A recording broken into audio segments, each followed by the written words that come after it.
bago makabalik. Ikot tayo sa may Pasay. Napapahinga mo na ko idol. Jeep ko idol. Napahinga ka kasi sobrang init.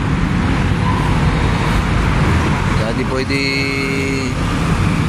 tuloy-tuloy yung takbo kasi mainit na panahon.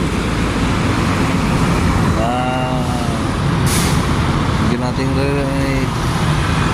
pahinga yung mga jeep kasi mamaya mag-overheat eh. Dito muna ako sa Pasay. Oo, yun siya. Yan. Hindi mo na ako palamigin mo na ako yung makina mga idol. Baka mag-overheat. Nahirap na.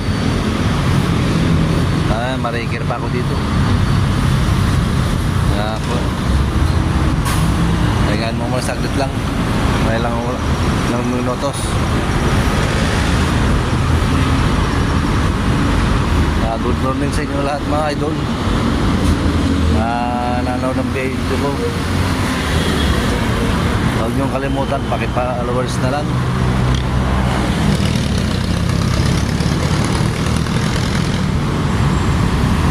Paki-share na lang ang video ko mga idol.